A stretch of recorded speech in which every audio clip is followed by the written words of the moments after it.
Hi there, I'm Lewis Foster and welcome to this edition of the Manx Radio Newscast. Today we're talking beer. One of my favourite subjects. Well, Peter Kaneen of Union Mills is a man who has one hand on the petrol pump and another on a beer pump. He's the founder of Manx microbrewery Kaneen's, which has been featured in the latest collection by beer subscription service Beer 52. One of, if not the most popular beer subscription service in the UK. For this, Kaneen's has collaborated with London brewery Brew by Numbers to create a pale ale as part of its Celtic Nations edition monthly box.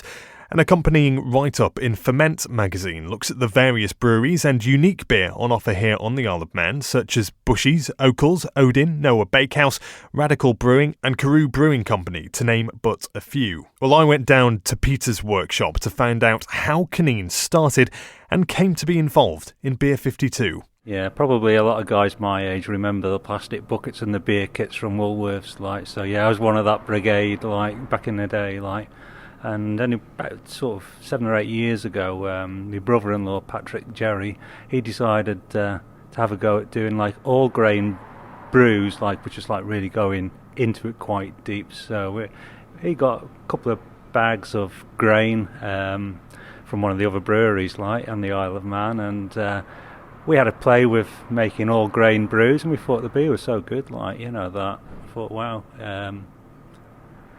very drinkable, very good quality beer, and we've sort of I've got about 40 years experience on drinking it and going around pubs, and I love my beer and tasting, so probably drinking the bitters on the Isle of Man in cask rather than the keg versions of the Carlings and the Guinnesses, so yeah, I was more of a Castletown and Okell's man and Bushy's and even Odin's, so yeah, they're all good beers, So value in local, but value as well in not mass producing these kind of beers. What value do you hold in the craft itself? The craft itself is, especially when you're on small scale, it opens the door. That's really our strength, I would say, that we can play about. I know we're trying to get consistency with our recipes, but we can sort of vary the recipes and put a different name to the beer. So we do 3 beers, basically. Actually, I think we do 5 now. We've got got a special, which we grow some hops at home in our garden, and Patrick, he's got another hop plant in his garden, and once a year, in October, we bring out the Druid Ale, which is a green hopped beer. We didn't think it would be any good, to be honest with you, but we've done it for 2 years now, and I think people are now starting to actually wait for it to come out. It's a nice beer, yeah. So what's green hops? Is that when they're fairly young, the plant itself? Yeah, so it's straight from the bush, really. You pick them in the morning and get them in the beer as quick as possible. It's a new thing again, that we were trying, and I think being small, that opens the door for a lot of things that we can sort of try and play about with. It is quite a big kit. It's 1,000 litres, so you don't want to make many mistakes with that amount of beer. Fortunately, up to now, we've sold out of every batch we've done. Basically, it's gone out for sale, and the pubs around the Isle of Man the free houses have been very good to take our beers in, and they're no mugs. If it's not good, they get it in the ear, so I'll let you know. They do let us know, yeah. But up to now, the beer's been good. We think they're good. 3 strong recipes and 2 specials, And we are surrounded by some of the kit now, looking around, but also we've got the petrol station, of course. How do these 2 worlds mingle for you? I'm probably only getting half a wage out of the brewery, to be honest with you, so I still have to do a shift on the pumps as well, so that's probably the mother business and brings the bread, and this enables me to have a little play back here, but it is growing, it is becoming. I'm doing less and less hours on the pumps now, and more in the brewery, which is where I'm trying to get to be honest with you, And how was it adapting? And I understand, obviously, fairly new business in relative terms. Throughout the pandemic, were you working through then and refining the craft ready to sell? About 5 years, probably 6 years ago now, I'd been to, when I was decided to go change the workshop into a commercial brewery, I went away back to school basically. So I went to brew school, did a week's course there, and came back, and my daughter was getting married, and so we said that we would do the beer for the wedding. So there were 120 guests, and we made not from this commercial kit, but from our pilot kit. Like, we made enough beer for that one wedding, and from everybody was sort of saying, wow, this is amazing beer. Like, you want to sell it? Like, so that was the kick to really. Okay, let's give it a go, and try not to throw our shirt, and because it is all self-funded, so we haven't, what we try to put back into is what we get out of it, really. And there might be quite a few subscribers to Beer 52 on the island as well, and we all know that comes with a special edition each month. And this month's box, or July's box, whichever it was, came as Celtic Nations, and nice to see the Isle of Man featured in, and Kaneen's, of course, yourself. So tell us about how that came about, the conversation that led to this collaboration as well. Basically, the guy that is it Brew by Numbers is the brewery, and basically got this phone call. He says, we've come across your website, and would you be interested in doing a collaboration?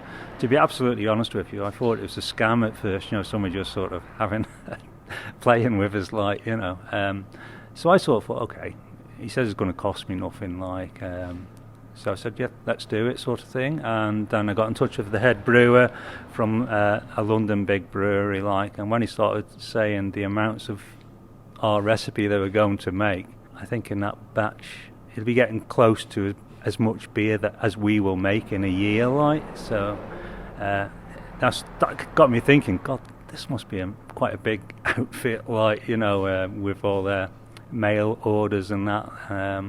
And he also said there will be beer left over that would we mind if they put it into cask, and that'll be going out around London too, so yeah. So that's how it worked, was it? You sent the recipe across, they produce it in their with their equipment, with their brewery there. So this recipe did you have to come up with something new? Was it something specifically designed for this project? No, it's one that's freely available on the Isle of Man. So if you are drinking it in keg, have a look around. It's out there at the minute. It's called EPA, but it is nearly the same beer. So we were trying to showcase English hops. So all these heavy hop flavours that are about at the minute. So like your Neepers, your West Coast IPAs and all that. Very strong hop flavours with your Citras, your Mosaics, and your New Zealand hops. And we're going back to when I was at brew school. They actually said, where can you get the best hops in the world, sort of thing. And I put my hand up straight away and sort of said, oh, it must be England down Kent. They got great hops down there. Oh, anyway, the whole classroom fell about laughing, so I thought, all right, that must be a no-no then. So on fast forward to the EPA, I sort of thought, well, English hops seems to be getting such a bad thing in the modern world because, like I say, all these American beers have taken over, and so I thought, okay, let's go back to basics. Let's try and just do an English hopped and make it a EPA, an English Pale Ale, So that's where that recipe is. It is out round the Isle of Man, made by me, not by Brew by Numbers. So you could sort of compare them both. I think theirs is 5.2. Ours goes out at 4.6, so it is not as strong. But looking at their bitterness and their brew charts, I think ours is slightly more hoppy than their cans, but I haven't had any free samples yet, so I don't know. I'll have to go down. And we were invited to go down and watch the beer getting made on the brew day, but it fell right in TT week, so that was our busy time, both on the petrol station and in the brewery side of things. So we had to decline the offer, but he said, you can come down any time, and just join in a brew day and that. So I'm really looking forward to that. Right, yeah. Well, I can tell you, I've sampled it myself. I had a can along with the box, and it is fascinating to see that can amongst your names like Tiny Rebel from Wales, of course, and lots of big name breweries in there. And then you've got the Kaneen's logo recognisable. You've got is it a hair on the logo? Yes. So that, to see the pictures of those cans alone, that must be quite a proud feeling. Yeah, I think that's why we decided to do it, because it wasn't going to cost us anything, but I thought, the exposure that we're going to get, even though it's not our beer in the can, I'm not making no qualms about that. So if you've got any complaints, don't come to me, go to them.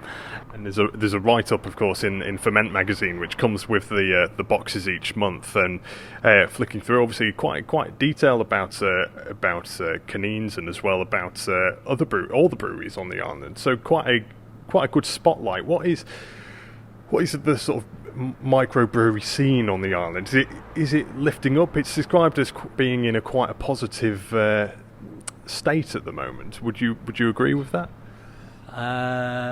Yeah, sort of. From what my experience is, there's still an awful lot of English beers coming into the Isle of Man. They were, I think, a lot cheaper than what we can make for, because when you can't beat literage really in the brewing world, so the more you make, the cheaper you can make it.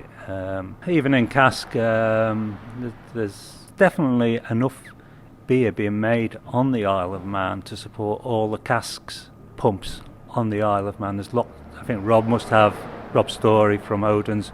He's got, again, 6 or 7 different beers, so you can imagine if you could put them in rotation. Anybody who had sort of 9 pumps on the bar of just Manx beer, Bushy's got, again, 7 or 8 as well. Okell's got 5 or 6 very popular brands too. It would be nice just to see. Well, the Creek usually just down Peel. They've been very good to us. They're mainly just Manx beers, on cask, yeah. And there will be many people, of course, around the island who know their favourites. They'll go out, they'll order a Stella or a Carling, perhaps. But do you feel they're missing out? They could be trying something locally produced, Manx produced. Yeah, definitely. I mean, so we do a keg version too, which is quite close to a Stella. We do a Pilsner too, and we do a black lager too. So. Yeah. Tell me about the black lager, because this is something that I've sampled quite a few times. Very unusual that you would see a black lager. So how did that come about? Well, all our beers are based around German recipes, so we try to stick to the purity laws too. So we don't fine our beers, which means we can call them vegan friendly.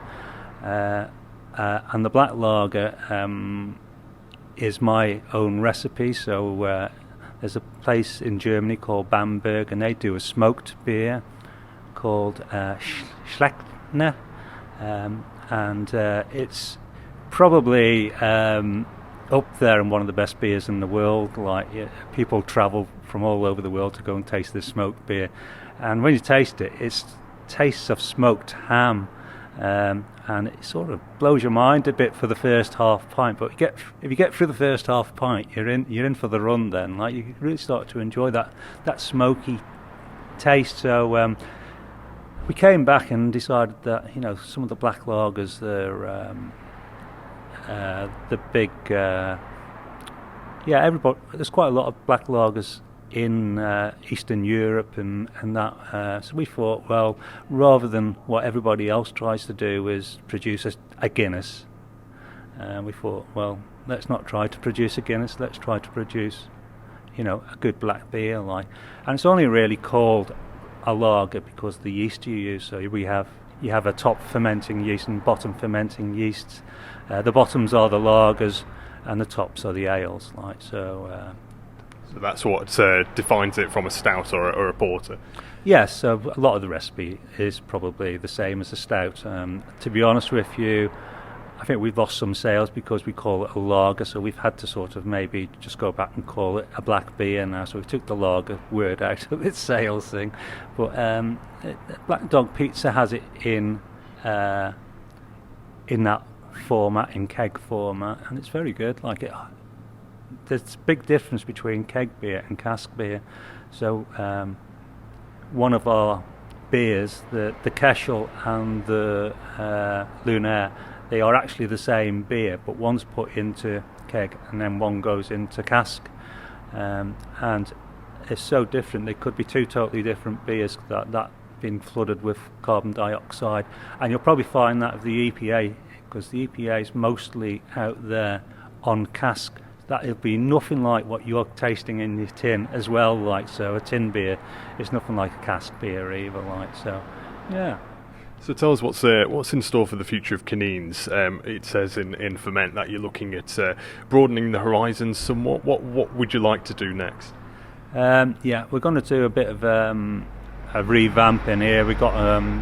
We've just changing over from we had these plastic fermenters, so we're going to change over to stainless steel uni tanks and make them more on show as well, and a nice floor underneath them and a nice brewing area for them, like. And we feel then we could probably maybe try to find a few more pubs that will take our products, and bottling and canning, I'm not too sure about that one. It seems like a lot of hard work and the competition out there in if you walk down Tesco's and that, I don't really want to be in that market, like, to be honest with you, like. I'd rather somebody come in with a growler or something and we can sort of like fill the growler up for them, like. They go away, there's no waste with bottles and cans and all that, and there's no postage. I think that'd be probably the more the road we go down rather than bottling and canning. Putting beer across, I don't think it really works. You think you'd have to do another collaboration, probably with a brewery across. They would make your beer, and then they get bottled and canned and sold in England. Like, it is possible, like, but you've got freight charges, which are we're already bringing tons of grain in, like, so then to put that back on the boat and send it back out again. But 99% of Manx beer is water, which the Manx water is probably the key to our beers being so good on the Isle of Man. They're very soft water on the Isle of Man, which means we can make great lagers. Like, there's no reason why we're not producing a great Stella Artois or a great lager. I mean, I'm not going to mention the C word, like, but that's rubbish, like, 4 pence a pint to make, like, must be going round and round in circles, to get the flavour in it, like. But, for anyone who maybe hasn't tried Kaneen's before, what would you say?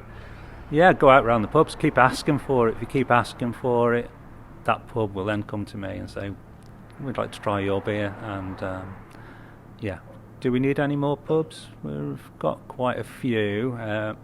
Like going into TT, we're at full stretch, but definitely get out to the pubs and drink.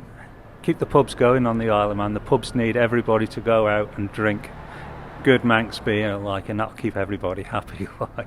Peter Kaneen there. Well, if you like what you heard, Vagabonds Rugby Club are putting on a Beers and Blues Festival this coming Saturday. All Manx Brewery beer will be on sale. Kaneen's will have some of the pale ale, its own brew, available on keg. And that's all from this edition of the Manx Radio Newscast. I've been Lewis Foster. Thank you for listening. Thank you for making it to the end of the Little Manx Radio Newscast. You are obviously someone with exquisite taste. May I politely suggest you might want to subscribe to this and a wide range of Manx Radio podcasts at your favourite podcast provider, so our best bits will magically appear on your smartphone. Thank you.